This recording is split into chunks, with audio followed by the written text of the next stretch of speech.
We got a question there for someone. Hey John, I'm still getting over a pretty deep betrayal from a former friend and partner. Any advice on how to move on and let it go? Oh, fuck SMFI. I'm sorry, dude. That sounds really, really tough. So, like, I guess it depends, like, on the nature of the betrayal. And, like, there's some elements of betrayal, like, that I'm maybe picking, like, maybe someone got cheated on or something. I don't know. That's never happened to me, so I can't speak to it too authoritatively. But look, what I would say is that people are hard. You know, people are complicated and people are weird, and sometimes you can know a person really, really well. You were right. You did know them. The problem is that they change. But, like, it's their right to change. You know, you can't really hold someone accountable of who they used to be, and you can't form expectations of how someone was, like, a year or two ago. All you can really go on is the person they are right now and the person that you're dealing with in the moment.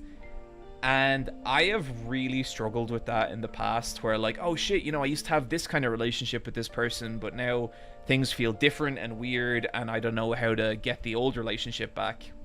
And the thing is, like, you're never going to get that old relationship back. You know, relationships move forward and people grow and change.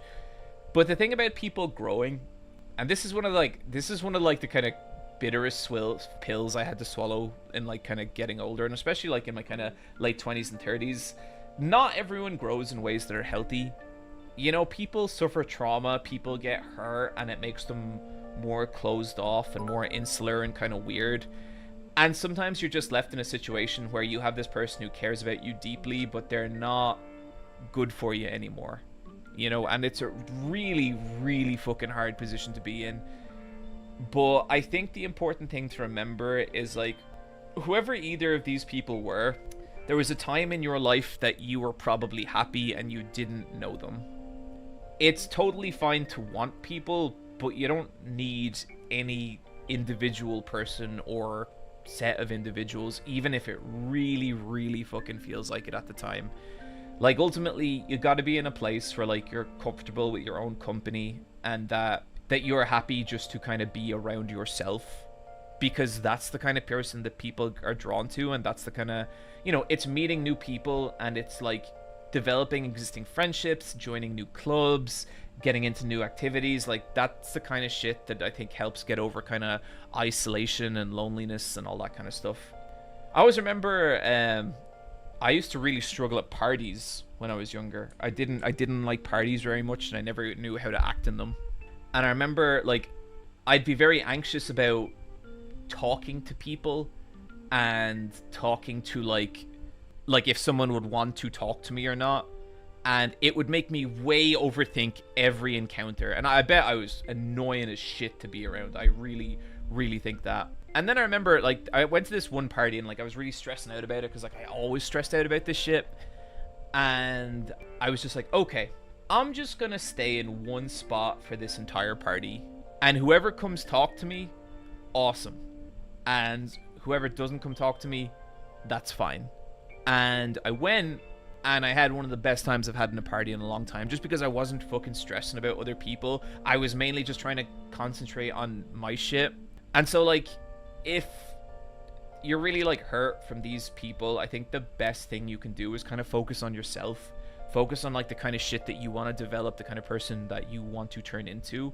And that could mean a million different things. That could mean, like, taking up an instrument. That could mean exercising more. That could mean looking at your bucket list and being like, what the fuck do I want to become, you know? I always remember when I got fired from a job that I liked. It was, like, the most depressing thing ever. And it felt like a betrayal for, like, a bunch of reasons I'm not going to get into, but it also felt like a divorce, because, like, I had this entire team under me, and then I was just fired, and then they started, like, firing everyone in the team, and it was just horrible. But I remember I felt so fucking worthless. I felt so worthless in that moment, and I got this crazy idea that I was gonna go and train to be a pro wrestler. Wasn't even that into wrestling at the time. I wasn't, like, watching a ton of it or anything, But so like the next week, I found a place that taught pro wrestling, like a couple of miles from where I lived. I cycled my unemployed ass over there, and I spent 6 months learning to be a professional wrestler. I don't think I was particularly good at it, but I loved it, and more importantly, like, it gave me confidence, and it let me put some distance between myself and this really shitty thing that had happened. Because all of a sudden, like, say, if like, okay, me getting fired was chapter 7. Chapter 8 stopped being about the fact that I didn't have a job and had got fired and felt useless, and started being about this futile attempt to become a wrestler. And even though, like, it never went anywhere and it didn't matter, I still fucking did it. And then chapter 9, there got to be a chapter 9 because I had written a chapter 8. Like, I didn't feel so close to this terrible thing that would happen. Wrestling like WWE wrestling or grappling wrestling? Wrestling like WWE wrestling. I do grappling wrestling to this day, but this was WWE wrestling. Do you know who I met? And it's still so weird to think about this. I met Lyra Valkyria. When I was training to be a wrestler. I got in trouble for not hitting Lyra Valkyria hard enough. We were doing this thing called a chop circle. And the way a chop circle worked is like, so there's someone standing behind you, and you have to like chop them. Then they chop the person next to them. They chop the person next to them.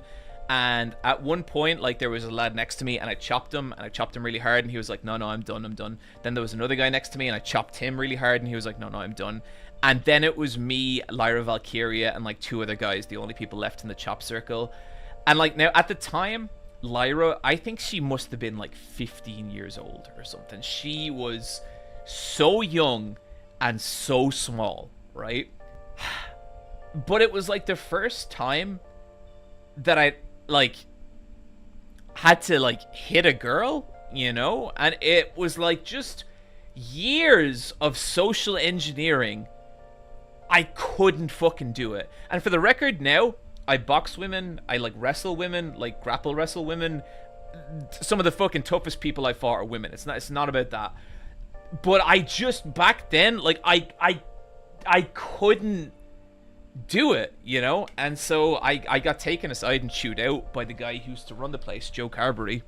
He was he was completely right. He was completely right.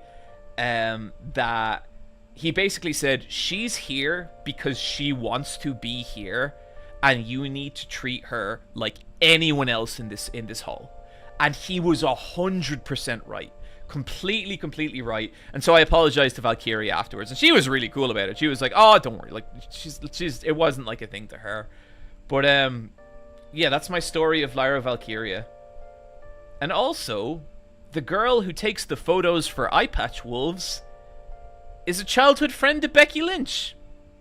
Yeah, that's less impressive. Okay, I went on a big long tangent there. SMF, buddy, listen, I'm sorry about the betrayal. I would say the only thing that's going to help it is time. But you can still affect that. Like, the next 2 months can be 2 months of you being devastated about this shitty thing that happened. Or it can be 2 months where you just try a bunch of other shit. And you're not going to want to, because you're probably depressed and sad over what happened. And that fucking sucks. And I'm sorry, dude. But my only point is, like, write a different part of the story. Like, don't have that be the main plot. Have that be the backstory. Have that be the side plot. Do shit you want to do. Fill it. Like, it's a weird thing to say, but I think when you're really miserable and when you really feel like there's nothing there, that's when it's time to go to the bucket list and actually start thinking about stuff.